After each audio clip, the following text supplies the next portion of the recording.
ഈ വിഷയം എങ്ങോട്ടാണ് പോക്ക് എന്ന് നമുക്ക് വിശദമായി തന്നെ പരിശോധിക്കാം. രാഷ്ട്രീയം വളരെ കൗതുകത്തോടുകൂടി ഇന്ന് ഈ വിഷയത്തെ നോക്കിക്കാണുകയാണ്. കാരണം ഇത്രയും 9 വർഷക്കാലത്തിന് ഇടെ ഇത്രയും അധികം ഒരു ഭരണകാലയളവിൽ കടുത്ത ഒരു എതിർപ്പ് മുന്നണിയിലെ രണ്ടാം കക്ഷിയുടെ ഭാഗത്തു നിന്നും ഈ വിഷയത്തിൽ ഉണ്ടായിട്ടില്ല എന്നത് നമുക്ക് എടുത്തു പറയേണ്ടി വരും. അപ്പോൾ എന്താണ് ഇനി ഇതിന്റെ അങ്ങോട്ടുള്ള പോക്ക് എന്ന് പരിശോധിക്കണം. എന്നോടൊപ്പം തിരുവനന്തപുരത്ത് നിന്ന് മാർഷൽ വി സെബാസ്റ്റ്യനും ഒപ്പം തന്നെ അഭിലാഷ് മോഹനും ചേരുകയാണ്. മാർഷൽ, ഈ വിഷയം കഴിഞ്ഞ 9 വർഷത്തിനിടെ നോക്കുമ്പോൾ പല വിഷയങ്ങളിലും നയപരമായ കാര്യങ്ങളിൽ എതിർപ്പ് അറിയിച്ചിട്ടുണ്ട് CPI. അതിലൊക്കെ തന്നെ നിലപാട് പറയുകയും ചർച്ചകളൊക്കെ നടന്നിട്ടുമുണ്ട്. പക്ഷേ അതിനേക്കാൾ ഉപരി സമാനതകളില്ലാത്തൊരു തരത്തിലേക്ക് ഈ വിഷയം മാറിയിട്ടുണ്ടോ? ഇതിനുശേഷം ഇന്നത്തെ എതിർപ്പുകൾ പരസ്യമായി ഏറ്റവും ഒടുവിൽ അവസാനമായി യോഗത്തിന് മുന്നോടിയായി പോകുമ്പോഴും ബിനോയ് വിശ്വം സാധാരണയിൽ നിന്ന് വ്യത്യസ്തമായിട്ടുള്ള അർദ്ധവിരാമം ഇട്ടുകൊണ്ടാണ് കാര്യങ്ങളൊക്കെ പറഞ്ഞ് പോയത്. അപ്പോൾ ഒരു നിലപാടെടുത്തേ പറ്റൂ എന്നൊരവസ്ഥയിലേക്ക് CPI എത്തുന്നുണ്ടോ? CPM-ന്റെ ഇനി ഈ വിഷയത്തിലെ നീക്കങ്ങൾ എന്താണ്? CPIക്ക് PM ശ്രീയുമായി ബന്ധപ്പെട്ട വിഷയത്തിൽ എതിർപ്പുണ്ട് എന്നുള്ളത് കുറച്ചുകൂടെ വ്യക്തമായും പരസ്യമായും അവർക്ക് പ്രകടിപ്പിക്കാൻ സാധിച്ചു എന്നതിലുപരി മറ്റൊരു കടുത്ത തീരുമാനത്തിലേക്ക് അവർ പോകുമെന്ന് ഞാൻ പ്രതീക്ഷിക്കുന്നില്ല. കാരണം 2017 തോമസ് ചാണ്ടി ഇഷ്യൂ വരുന്ന സമയത്ത് ചന്ദ്രശേഖരൻ എന്ന മന്ത്രിസഭാ യോഗം ബഹിഷ്കരിക്കുകയാണ്. 4 മന്ത്രിമാർ അവർ ബഹിഷ്കരിച്ചുകൊണ്ട് പുറത്തു പോകുന്നു. അങ്ങനെ ഒരു കടുത്ത തീരുമാനം അന്ന് CPI എടുത്തിരുന്നു. അതിനുശേഷം നടന്നിട്ടുള്ള CPM ഉപേക്ഷിച്ച ചർച്ചകളുടെ അടിസ്ഥാനത്തിൽ ഒരു ധാരണയിലേക്ക് എത്തുകയാണ് ചെയ്തത്. എന്ന് മാത്രമല്ല, ഇപ്പോൾ നക്സൽ വിഷയത്തിലായാൽ, അതല്ല ലിക്വർ പോളിസിയുടെ വിഷയത്തിലായാൽ, അതോടൊപ്പം തന്നെ കോപ്പറേറ്റീവ് ബാങ്കിൻ്റെ ഇഷ്യൂസിലായാൽ, അങ്ങനെ തുടങ്ങി നിരവധി പ്രശ്നങ്ങളിൽ CPI CPM അങ്ങോട്ടും ഇങ്ങോട്ടും അഭിപ്രായ ഭിന്നതകൾ ഒരുപാട് ഉണ്ടായിട്ടുണ്ട്. അതുപോലെ തന്നെയാണ് PM ശ്രീയിലുണ്ടാകുന്നത്. ഇതിൽ ഏറ്റവും വ്യത്യസ്തമായിട്ടുള്ളത് ഇപ്പോൾ തന്നെ സംസ്ഥാന സർക്കാരിൻ്റെ കീഴിലുള്ള 7 വ്യവസായ പദ്ധതികൾ CPIയുടെ എതിർപ്പ് മൂലം നടപ്പാക്കാത്തതാണ്. ഇപ്പോൾ നെൽവയൽ തണ്ണീർത്തട ഉൾപ്പെടെയുള്ള വിഷയങ്ങളിൽ CPI സ്വീകരിക്കുന്ന നിലപാടിൻ്റെ അടിസ്ഥാനത്തിലാണ് ഈ വക പരിപാടികളൊന്നും നടത്താതെ CPM അവർ പറഞ്ഞത് കേട്ട് തന്നെ നിൽക്കുന്നത്. അതുകൊണ്ട് CPIയെ പൂർണ്ണമായും അവഗണിച്ച് മുന്നോട്ട് പോകുന്ന ഒരു മുന്നണി സംവിധാനമല്ല CPM സ്വീകരിക്കുന്നുള്ള അഭിപ്രായമാണ് എനിക്കുള്ളത്. എന്ന് മാത്രമല്ല, ഇപ്പോൾ PM ശ്രീയുമായി ബന്ധപ്പെട്ട് CPM-നും എതിർപ്പുണ്ട്. CPM ദേശീയ തലത്തിൽ ഇതിനെ ശക്തമായി എതിർക്കുക തന്നെയാണ് ചെയ്യുന്നത്. എന്നാൽ കേരളത്തിന്റെ കോൺഗ്രസിലെ തീരുമാനമാണ്, പ്രമേയം തന്നെ പാസ്സാക്കിയിട്ടുണ്ട്. അപ്പം സ്വാഭാവികമായിട്ടും CPM-ന് ഈ വിഷയത്തിൽ ഏകപക്ഷീയമായിട്ടുള്ള ഒരു തീരുമാനം എടുത്ത് മുന്നോട്ട് പോകാൻ പറ്റുമോ എന്നുള്ള കാര്യം സംശയമാണ്. CPIയുടെ എതിർപ്പം വരുന്നു. RJD ഉൾപ്പെടെ ബാക്കി എല്ലാ മുന്നണിയിലുള്ളവരെല്ലാം തന്നെ ഇതിനകത്തൊരു ആശങ്ക രേഖപ്പെടുത്തുന്നുണ്ട്. വെസ്റ്റ് ബംഗാൾ നിൽക്കുന്ന പോലെ കേരളത്തിന് നിൽക്കാൻ വേണ്ടി സാധിക്കുമോ, അല്ലെങ്കിൽ തമിഴ്നാട് സുപ്രീം കോടതിയെ സമീപിച്ചതുപോലെ എന്നൊക്കെയുള്ള ചോദ്യങ്ങൾ പല നീക്കുകയാണ്. അപ്പോൾ ഈ ഒരു വിഷയം വന്നു 2022 മുതൽ ഈ പ്രശ്നം നിലനിൽക്കുകയാണ്. അന്നു മുതൽ CPM-ഉം CPI-യും ഒരുമിച്ചിരുന്ന് ചർച്ച ചെയ്ത് ഈ വിഷയത്തിൽ പരിഹാരമുണ്ടാക്കിയിട്ടില്ല. എന്നതിലുപരി രാഷ്ട്രീയപരമായ ഒരു തീരുമാനം PM ശ്രീയുമായി ബന്ധപ്പെട്ട കാര്യത്തിൽ മുന്നണിയിൽ ഉണ്ടായിട്ടില്ല. അപ്പോൾ എന്താണ് ഇനി സംഭവിക്കാൻ പോകുന്നത്? ഉദ്യോഗസ്ഥർ ഒപ്പിട്ടു, ഞങ്ങൾ വേണമെങ്കിൽ തിരുത്താം എന്നുള്ള നയം സ്വീകരിച്ചുകൊണ്ട് CPM-ന് CPI ഒരു പരിധി വരെ അവരുടെ ആ പ്രശ്നം തീർക്കാൻ വേണ്ടി മറുപടി കൃത്യമാവുന്നതുകൊണ്ട് അഭിലാഷ് ഈ വിഷയത്തെ വളരെ വഷളാക്കി കൊണ്ടുപോയി. കാരണം ഇതൊരു മുന്നണി മര്യാദ എന്ന് പറയുമ്പോൾ സ്വാഭാവികമാണ് ഒരു കക്ഷി അത് ചെറിയ കക്ഷിയായാലും വലിയ അവർക്ക് അർഹിക്കേണ്ട ഒരു പ്രാധാന്യം കൊടുക്കേണ്ടതാണ്. അതാണ് സംവിധാനം എന്ന്. അപ്പോൾ അവിടെ ഒരു അനഭമ്യതമായിട്ടുള്ള രീതിയിൽ അല്ലെങ്കിൽ അങ്ങേയറ്റത്തെ ഒരു ചവിട്ടിത്തേക്കൽ ഉണ്ടായിട്ടുണ്ട് എന്ന ഒരു ബോധ്യത്തിലേക്ക് CPI എത്തുന്നത്. അപ്പോൾ CPI സംബന്ധിച്ചൊരു നിലപാട് ഈ വിഷയത്തിൽ സ്വീകരിക്കേണ്ടി വരും. ഒരു ഓർമ്മപ്പെടുത്തൽ ശക്തമായ, നമ്മൾ ഇതുവരെ പല വിഷയങ്ങളിലും കണ്ടതിനപ്പുറത്തേക്ക് വേറിട്ട ഒരു നിലപാട് ഈ വിഷയത്തിൽ സ്വീകരിക്കേണ്ടി വരുമോ? എന്താണിപ്പോൾ ഈ സംഭവം, ഈ വിഷയം എത്തി നിൽക്കുന്ന ഒരു പോയിന്റ് എവിടേക്കാണ്? പ്രതീക്ഷയെ നമ്മളിപ്പോൾ CPIയുടെ കാര്യം മാത്രമല്ല, AKG ഭവനിൽ നിന്ന് ജനറൽ സെക്രട്ടറി, അപ്പോൾ ഞാൻ ആരാ ഏട്ടാ എന്ന് ചോദിക്കുന്നത് കേൾക്കുന്നില്ലേ? നോക്കൂ, MA ബേബി CPM-ന്റെ ജനറൽ സെക്രട്ടറി എന്താണ് പറഞ്ഞത്?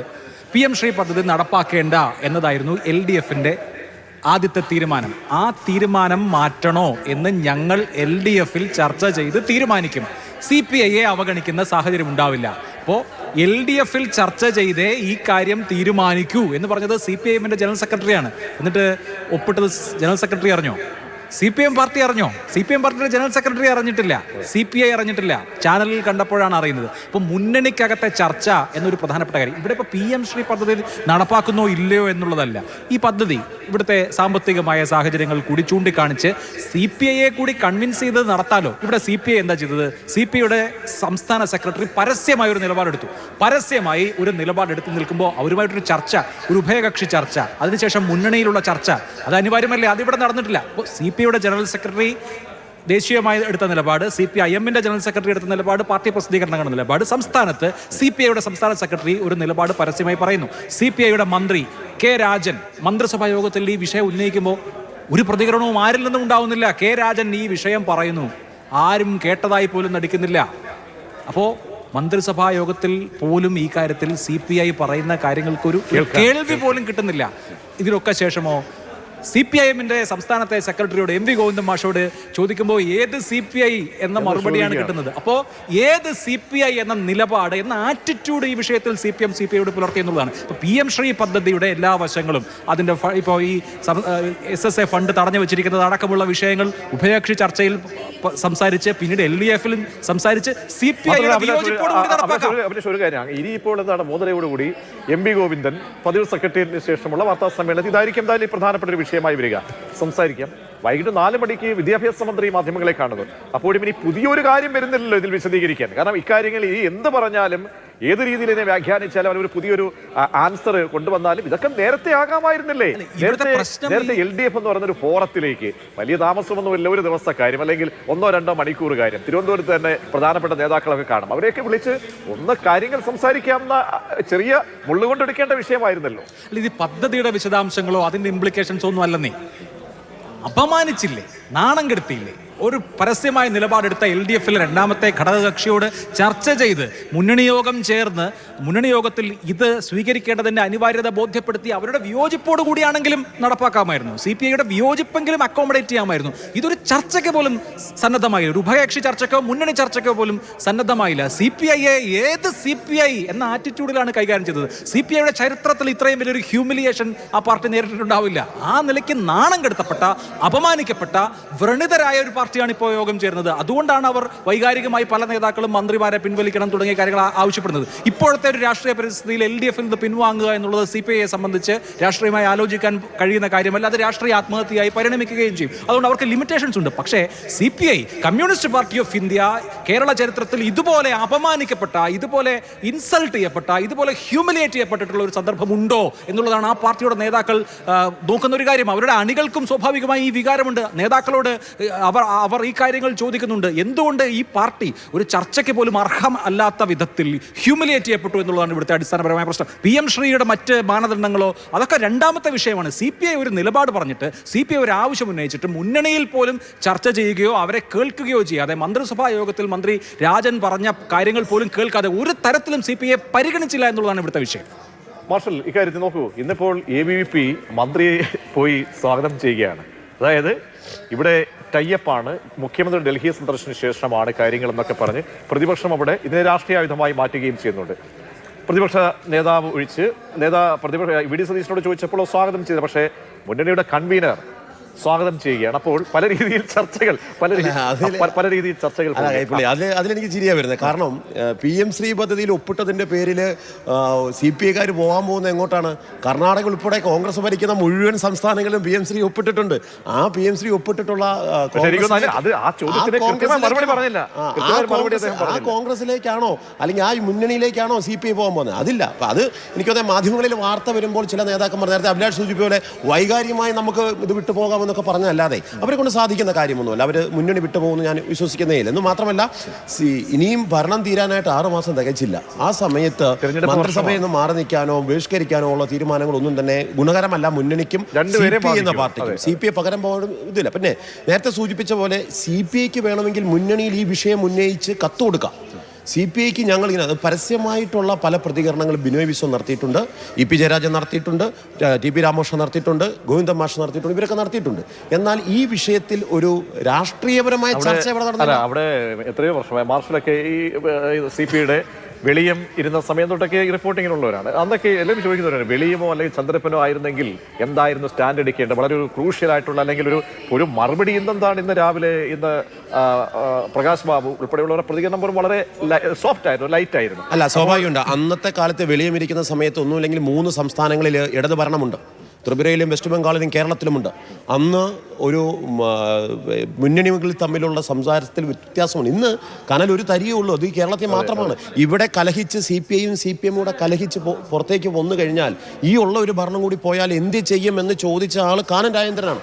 കാരണം കാനം രാജേന്ദ്രൻ ആദ്യം വന്ന സമയത്ത് ഇതേ രീതിയിലുണ്ട്. CPI CPM നേരത്തെ വളരെ മുമ്പ് ഇപ്പം മൂന്നാർ ഒഴിപ്പിക്കാൻ നടക്കുന്ന സമയത്തൊക്കെ അതിരൂക്ഷമായ ഏറ്റുമുട്ടുണ്ടായില്ലേ? എന്തിന് സോളാർ സമരം പിൻവലിച്ച നടപടിക്കെതിരെ പരസ്യമായ ഏറ്റുമുട്ടുണ്ടായിട്ടില്ലേ? ഞങ്ങൾ അറിഞ്ഞുകൊല്ല ഒരു മുന്നണി ഒരുമിച്ച് നിൽക്കുമ്പോൾ അല്ലേ തീരുമാനമെടുത്തത് സോളാർ സമരം പിൻവലിക്കുന്നുള്ളത്. നമ്മളൊക്കെ റിപ്പോർട്ട് ചെയ്യാൻ വേണ്ടി നിൽക്കുമ്പോൾ അവിടുന്ന് പന്നിൻ്റെ വീതം പറയുന്നത് കഴിഞ്ഞ് പൊക്കോളാൻ പറയുമ്പോഴാണ് നമ്മൾ അറിയുന്നത്. കാരണം അത്ര ആ രീതിയിലേക്ക് മുന്നണിയിൽ ചർച്ച ചെയ്യാതെ തീരുമാനം CPM എടുത്തിട്ടുണ്ട്. എന്നാൽ ഇവിടുത്തെ വിഷയം ഇതല്ല. ഇവിടെ PM ശ്രീ എന്ന് പറയുന്ന പദ്ധതിയുമായി ബന്ധപ്പെട്ട് വരുമ്പോൾ പല കാര്യത്തിലും മറുചോദ്യം ചോദിക്കും. പ്രതിപക്ഷത്തിൻ്റെ ഭാഗത്തും ഞാൻ മറുപടി പറയുന്നത്, കാരണം അതിലൊന്നും ഒരു കാര്യമൊന്നുമില്ല. കാരണം അവർ ആ പദ്ധതി നടപ്പാക്കുകയും അത് മാത്രമല്ല VD സതീശൻ ആദ്യമേ പറഞ്ഞ് ഈ കാശ് വാങ്ങിയെടുക്കണം എന്നുള്ളതാണ്. നാടിൻ്റെ വികസനത്തിന് ഇത് വേണം എന്ന് പറഞ്ഞുള്ള നിലപാടാണ് സ്വീകരിച്ചത്.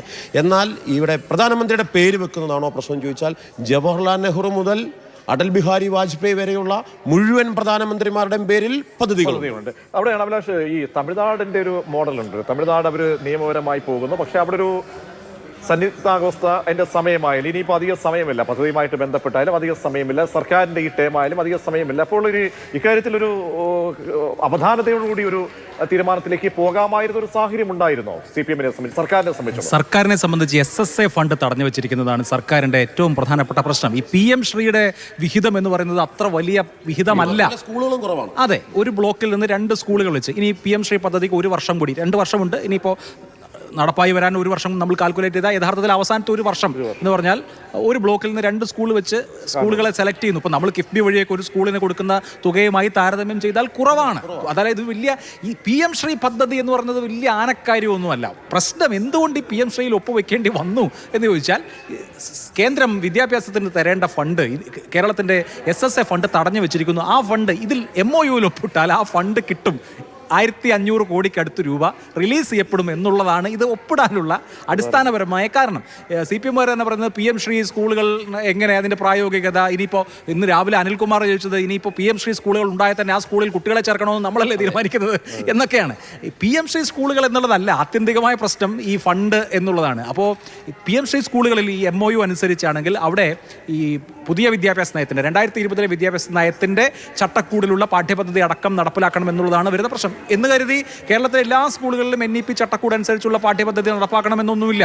പാഠ്യപദ്ധതിയുടെ കാര്യത്തിൽ, കരിക്കുലത്തിന്റെ കാര്യത്തിൽ സംസ്ഥാന ബോർഡുകൾക്ക് അവകാശമുണ്ട്. ഇന്ന് മാത്രമല്ല കേരളത്തിൽ ഇപ്പോൾ തന്നെ PM ശ്രീ സ്കൂളുകൾ ഉണ്ടെന്നേ. കേന്ദ്രീയ വിദ്യാലയങ്ങളും നവോദയ സ്കൂളുകളും PM ശ്രീ സ്കൂളുകളാണ് സെലക്ട് ചെയ്യപ്പെട്ട. ഇവിടുത്തെ കോളേജുകളിൽ ഏത് സിലബസാണ് പഠിപ്പിക്കുന്നത്? ഇവിടുത്തെ ഉന്നത വിദ്യാഭ്യാസ മേഖലയിൽ മുഴുവൻ ഇതേ രീതിയിൽ ദേശീയ നയത്തിന്റെ ഭാഗമായിട്ടുള്ള സിലബസാണ് ഇപ്പോൾ വന്നുകൊണ്ടിരിക്കുന്നത്. ഇത് ചട്ടക്കൂട് എന്നുള്ളതല്ല. അതായത് ഇപ്പോൾ കേന്ദ്രം അച്ചടിക്കുന്ന ടെക്സ്റ്റ് ബുക്ക് അതുപോലെ പഠിപ്പിക്കണം അങ്ങനെയൊന്നുമല്ല. ഇത് ഈ ചട്ടക്കൂടിനനുസൃതമായ വിദ്യാഭ്യാസ സമ്പ്രദായത്തിലേക്ക് മാറണമെന്നാണ്. അപ്പോൾ ഇതിനകത്തൊക്കെ പലതരത്തിലുള്ള കൊടുക്കൽ വാങ്ങലുകൾ അങ്ങോട്ടും ഇങ്ങോട്ടൊക്കെ ഉണ്ട്. പ്രശ്നം എന്ന് പറയുന്നത് രാഷ്ട്രീയമാണ്. ഇപ്പോൾ ഉണ്ടായ അടിയന്തര പ്രശ്നം എന്ന് പറയുന്നത് CPI ഇങ്ങനെ ഒരു ആവശ്യം ഉന്നയിക്കുമ്പോൾ CPI-യുമായി ചർച്ച നടത്തണമായിരുന്നു, മുന്നണിയിൽ ചർച്ച നടത്തണമായിരുന്നു, മുന്നണി ഘടകകക്ഷികളെ കൺവിൻസ് ചെയ്യണമായിരുന്നു. അവർക്ക് വിയോജിപ്പുണ്ടെങ്കിലും നമ്മുടെ സാഹചര്യം പ്രതികൂലമാണ് എന്ന് പറഞ്ഞുകൊണ്ട് ഞങ്ങൾ അതുകൊണ്ട് ഇങ്ങനെ ഒരു തീരുമാനമെടുക്കുന്നു എന്ന് അവരോട് കമ്മ്യൂണിക്കേറ്റ് ചെയ്യാൻ അപമാനിച്ചു. അഭിലാഷ്, ഈ പ്രവർത്തകരെ ബോധിപ്പിക്കണമല്ലോ. മുറിവേറ്റ് നിൽക്കുന്ന ഒരു സാഹചര്യത്തിലേക്ക് ഒരു 2ാം നിരയിലേക്ക് ചവിട്ടി താഴ്ത്തപ്പെടുന്നു എന്താണ് നോക്കൂ. പലരും ഈ സോഷ്യൽ മീഡിയയിലൊക്കെ പല കമന്റുകൾ ഇപ്പോൾ വരുന്നത്, അതിൽ പ്രധാനപ്പെട്ട ഇടത് സഹയാത്രി CPI-യുമായിട്ട് പിൻപറ്റി നിൽക്കുന്ന ആളുകളൊക്കെ എഴുതുകയാണ്. അപ്പോൾ ഈ വിശ്വാസത്തിൽ അവരെ കൂടി പ്രവർത്തകരെ ബോധ്യപ്പെടുത്തണമല്ലോ. അങ്ങനെ ഒരു ഉറച്ച നിലപാട് ഈ ബാന്ധവം ഉപേക്ഷിക്കുക അല്ല, അതിനപ്പുറത്തേക്ക് നിസ്സഹകരണം എന്ന പാതയിലേക്ക് പോകേണ്ടി വരുമോ? പഞ്ചായത്ത് തെരഞ്ഞെടുപ്പ് തൊട്ടടുത്ത മാസം വരാൻ പോവാണ്. അങ്ങനെ ഒരു പ്രശ്നം കൂടിയുണ്ട്. ഈ പ്രാദേശിക തലത്തിൽ 2 മുന്നണിയിലെ പ്രവർത്തകർ തമ്മിലുള്ള ഐക്യം എന്ന് പറയുന്നത് വളരെ വളരെ പ്രധാനപ്പെട്ട ഒരു കാര്യമാണ്. ഇപ്പോൾ നേരത്തെ മാർഷൽ പറഞ്ഞതുപോലെ ഈ സമയം എന്ന് പറയുന്നത് ഒരു അഡ്വഞ്ചറസ് ആയിട്ടുള്ള സ്റ്റെപ്പ് എടുക്കാൻ പറ്റുന്ന സമയമല്ല എന്ന പ്രശ്നമുണ്ട്. അതുകൊണ്ട് CPI പരമാവധി അവരുടെ ഒരു വിയോജിപ്പ് അറിയിക്കും എന്നുള്ളതിനപ്പുറത്തുള്ള ഒരു നടപടിയിലേക്ക് പോകാൻ വളരെ സാധ്യത കുറവാണ്. ഞാൻ ഓർക്കുന്നത് 2009 ഇതുപോലെ വലിയ കലുഷമായ സാഹചര്യം LDF ഉണ്ടായത്. സീറ്റ് വിഭജനവുമായി ബന്ധപ്പെട്ട് ഓർക്കുന്നുണ്ടാവുമല്ലോ. അന്ന് CPI അതുപോലെ തന്നെ അന്നത്തെ JDS പിന്നെ RSP 3 പാർട്ടികളും ഈ ലോക്സഭാ സീറ്റ് വിഭജനത്തിൽ ഇടഞ്ഞു. അന്ന് RSP ഇതുപോലെ മന്ത്രി, അന്ന് NK പ്രേമേന്ദ്രൻ DS മന്ത്രിസഭയിലെ മന്ത്രിയാണ്. മന്ത്രിയെ പിൻവലിക്കും എന്ന ഒരു വലിയ തീരുമാനത്തിലേക്ക് RSP എത്തുന്നു. VP രാമകൃഷ്ണപിള്ള AKG സെന്ററിലേക്ക് കയറിപ്പോകുന്നു. അപ്പം മന്ത്രിയെ പിൻവലിക്കുന്നു എന്ന വാർത്ത ഇങ്ങനെ നിറഞ്ഞു നിൽക്കുന്ന സമയം അദ്ദേഹം ചർച്ചയ്ക്ക് ശേഷം തിരിച്ചു വരുന്നു. അപ്പോൾ ചോദിക്കുകയാണ്, പിൻവലിക്കുമോ? അവിടെ പുള്ളി അദ്ദേഹം പിൻവലിക്കും. മന്ത്രിയെ പിൻവലിക്കണം, NK പ്രേമചന്ദ്രനെ പിൻവലിക്കണം. അല്ല, മന്ത്രിയെ പിൻവലിക്കാൻ എടുത്ത തീരുമാനം ഞങ്ങൾ പിൻവലിക്കുകയാണ്. ഇതുപോലെ മന്ത്രിമാരെ പിൻവലിക്കാനുള്ള തീരുമാനം പിൻവലിക്കാനാണ് സാധ്യത കൂടുതൽ. തീർച്ചയായും അതാണ് ഇനി നമുക്ക് വളരെ കൗതുകത്തോടെ. അപ്പൊ വലിയ കൗതുകമൊന്നും തോന്നേണ്ടതില്ല, പ്രതീക്ഷിക്കേണ്ടത്. ഇതിൽ CPIക്ക് അവരുദ്ദേശ കാര്യം നടപ്പായെന്ന് ഞാൻ വിശ്വസിക്കുന്നു. കാരണം PM ശ്രീയുമായി ബന്ധപ്പെട്ട വിഷയത്തിൽ RSS അജണ്ട എന്നുള്ള വിഷയത്തിലൊക്കെ ദേശീയ തലത്തിൽ അവരുടെ നിലപാട് അവർക്ക് സ്വീകരിക്കാൻ വേണ്ടി പറ്റിയെന്ന് മാത്രമേ കാണേണ്ടത്. തീർച്ചയായും അങ്ങനെ രാഷ്ട്രീയ കൗതുകത്തോടു കൂടിയുള്ള മണിക്കൂറുകൾ, നിമിഷങ്ങളൊക്കെയാണ് കടന്നുപോയത്. അപ്പോൾ ഇനി എന്തായിരിക്കാം ഇനി CPIയുടെ ഭാഗത്തുള്ള ഒരു നിലപാട് എന്നത് നമ്മൾ വളരെ പ്രധാനപ്പെട്ടതായി നമുക്ക് ഉറ്റുനോക്കേണ്ടി വരിക.